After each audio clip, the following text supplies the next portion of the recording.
ప్రస్తుతం జమ్మూ కాశ్మీర్ ఫలితాల్లో పీడీపీ అధినేత మాజీ ముఖ్యమంత్రి మహబూబా ముఫ్తీ కుమార్తె ఇల్తిజా ముఫ్తీ వెనుకంజలో ఉన్నారు. సి గుఫ్వారా బ్రిజ్ బెహరా స్థానం నుంచి ఆమె పోటీలో ఉన్నారు. అక్కడ నేషనల్ కాన్ఫరెన్స్ అభ్యర్థి బషీర్ అహ్మద్ షా ఆధిక్యంలో కొనసాగుతూ ఉన్నారు.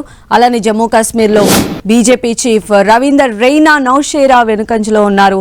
ఇక్కడ నేషనల్ కాన్ఫరెన్స్ అభ్యర్థి సురేందర్ చౌదరి ఆధిక్యం కనబరుస్తూ వస్తూ ఉన్నారు. ఇక మరోవైపు హర్యానాలో మాజీ సీఎం భూపేందర్ సింగ్ హుడా గర్హీ సాంప్లా స్థానంలో ఆధిక్యంలో కొనసాగుతూ ఉన్నారు. జులానా అసెంబ్లీ స్థానం నుంచి ఇప్పటివరకు లీడింగ్ లో ఉన్న వినేష్ ఫోగాట్ ఇప్పుడు వెనుకబడినట్టుగా తెలుస్తోంది. బీజేపీ అభ్యర్థి యోగేష్ బైరాగి 1000కి పైగా ఓట్లతో అక్కడ లీడింగ్ లో కొనసాగుతూ ఉన్నారు. ఇక హర్యానాలో స్వతంత్ర అభ్యర్థిగా బరిలో దిగిన సావిత్రి జిందాల్ హిసార్ నియోజకవర్గంలో ఆధిక్యంలో కొనసాగుతూ ఉన్నారు. మరోవైపు జమ్మూ కాశ్మీర్ హద్వారాలో పీపుల్స్ కాన్ఫరెన్స్ చీఫ్ షాజాద్ ఆధిక్యంలో కొనసాగుతున్నటువంటి పరిస్థితి ఉంది. మొత్తంగా చూస్తే రెండు ప్రాంతాల్లో కూడా హోరాహోరీగా కాంగ్రెస్ అండ్ బీజేపీ నువ్వా నేనా అన్నట్లుగా కాంపిటేట్ అవుతున్నటువంటి పరిస్థితులు కనిపిస్తూ ఉన్నాయి. రౌండ్ కి కూడా ఫలితాలు మారిపోతూ ఉన్నాయి. అయితే వార్ వన్ సైడెడ్ గా ఉంటుందని చెప్పినటువంటి ఎగ్జిట్ పోల్ ఫలితాలు ఇప్పుడు కాస్త నిరాశాజనకంగానే కనిపిస్తూ ఉన్నాయి. అంటే ఎగ్జిట్ పోల్ ఫలితాలు ప్రజల పల్స్ని పట్టుకోలేకపోయాయా అనేది హర్యానా విషయంలో కనిపిస్తూ ఉంది. మరోవైపు జమ్మూ కాశ్మీర్లో కూడా జమ్మూ ప్రాంతంలో అటు బీజేపీ తన హవా కొనసాగిస్తూ ఉంది. మరోవైపు కాశ్మీర్లో ఎన్సీ అలానే కాంగ్రెస్ కూటమి తన హవాని కొనసాగించి ఆధిక్యంలో ఉన్నటువంటి పరిస్థితి మనం చూస్తూ ఉన్నాము. జమ్మూ కాశ్మీర్ హర్యానా అసెంబ్లీ ఎన్నికల కౌంటింగ్ అయితే ఉత్కంఠగా కొనసాగుతోంది. హర్యానాలో బీజేపీ ఆధిక్యంలో ముందంజలో ఉంది. మొత్తం 90 సీట్లకు గాను బీజేపీ 48 స్థానాల్లో, అలానే కాంగ్రెస్ కూటమి 35 స్థానాల్లో, ఇతరులు 7 స్థానాల్లో ఆధిక్యంలో కొనసాగుతూ ఉన్నారు. మరోవైపు చాలా ఇంపార్టెంట్గా భావించింది బీజేపీ జమ్మూ కాశ్మీర్ని. అయితే జమ్మూ కాశ్మీర్లో సీన్ మాత్రం కంప్లీట్గా డిఫరెంట్గా ఉంది. నేషనల్ కాన్ఫరెన్స్ కాంగ్రెస్ కూటమి పై చేయి సాధించాయి. ఎగ్జిట్ పోల్స్ కూడా వన్ సైడెడ్గా ఉంటాయని చెప్పడం కూడా జరిగింది. 48 స్థానాల్లో ఎన్సీ కాంగ్రెస్ కూటమి ఆధిక్యంలో కొనసాగుతూ ఉంది. బీజేపీ 28 స్థానాల్లో లీడింగ్లో ఉంది. ఇతరులు 13 స్థానాల్లో ఆధిక్యంలో కొనసాగుతున్న పరిస్థితి మనకు జమ్మూ కాశ్మీర్లో కనిపిస్తోంది. అయితే జమ్మూ కాశ్మీర్లో పీడీపీ ఏదైతే ఉందో అది కేవలం 4 స్థానాల్లో మాత్రమే ప్రస్తుతం లీడింగ్లో కొనసాగుతుంది. జమ్మూ కాశ్మీర్లో నేషనల్ కాన్ఫరెన్స్ కూటమి మ్యాజిక్ ఫిగర్ను దాటి ఆధిక్యంలో ఉన్న పరిస్థితి అయితే ఉంది. ఇటు హర్యానాలో బీజేపీ మ్యాజిక్ ఫిగర్ను దాటి ఆధిక్యం ప్రదర్శిస్తోంది.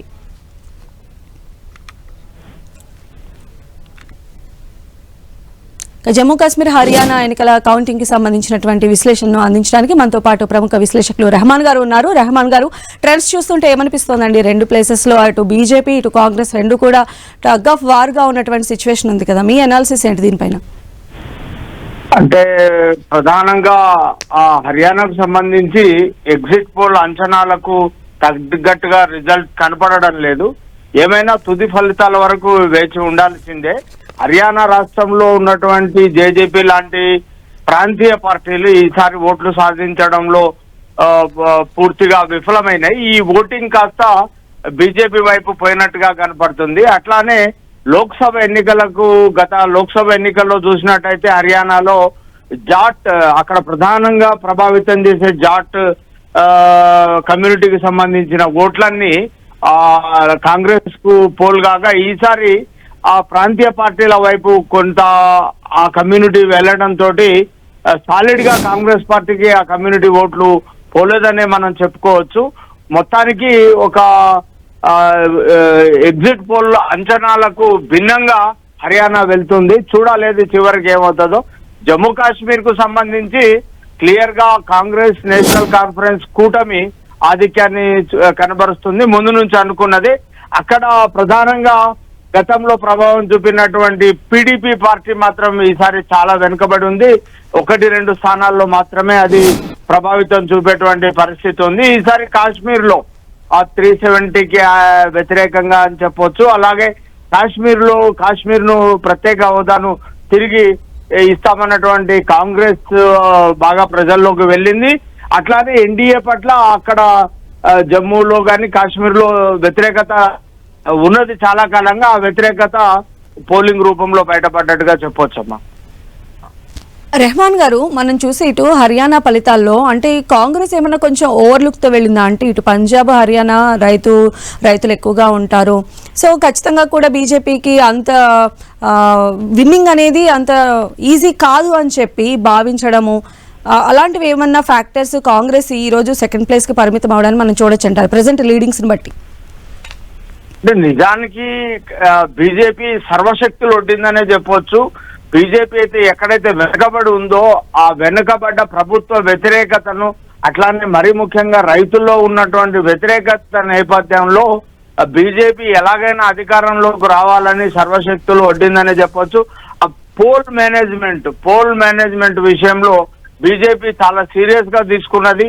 ఆ కాంగ్రెస్ పార్టీ ఇక గెలుస్తున్నాం అనేటువంటి ఒక ధీమాలోకి వెళ్లి వెనుకబడ్డట్టుగా కనపడుతుంది. ప్రజా వ్యతిరేకతను ముందుగా పసిగట్టినటువంటి బీజేపీ తన ముఖ్యమంత్రిని కూడా మార్చుకుంది. జనరల్ గా బీజేపీ సాంప్రదాయం కాదు ముఖ్యమంత్రులను మార్చడం.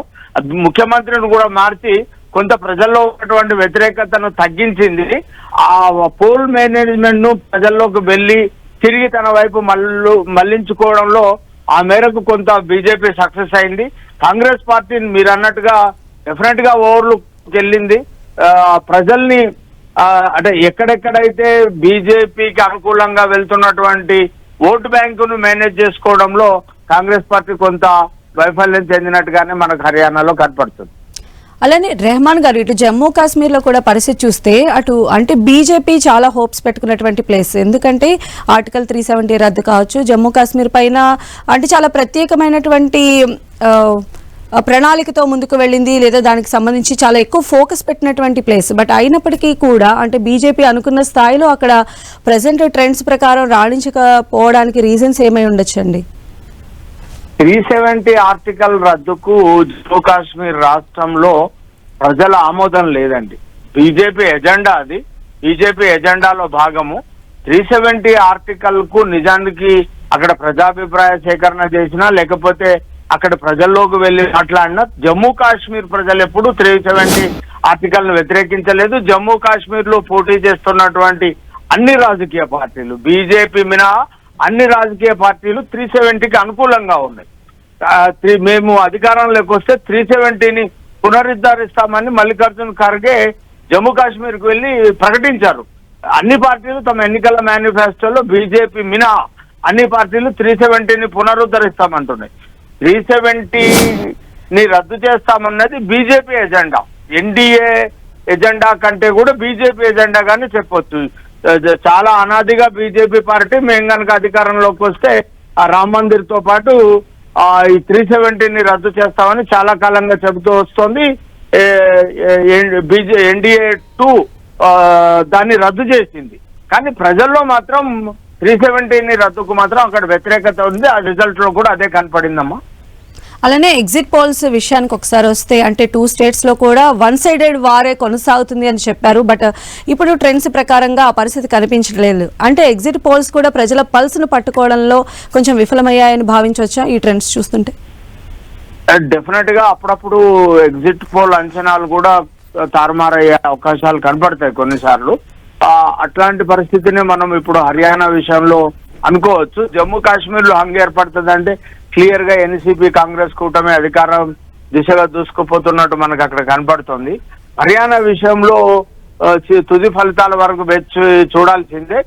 ఇప్పుడున్న ట్రెండ్ ను కనుక పరిశీలిస్తే అది కాస్త బీజేపీకి అనుకూలంగా, ఎన్డీఏకి అనుకూలంగా ఉంది. కాబట్టి హర్యానా రాష్ట్రంలో పల్స్ను అంచనా వేయడంలో ఏ పార్టీ అధికారంలోకి రాబోతుందో ప్రజల్లో ఉన్నటువంటి మూడును ఎగ్జిట్ పోల్ కొంత విఫలం చెందినట్టుగానే చెప్పొచ్చు. రైట్, రెహమాన్ గారు మీ విశ్లేషణ అందించినందుకు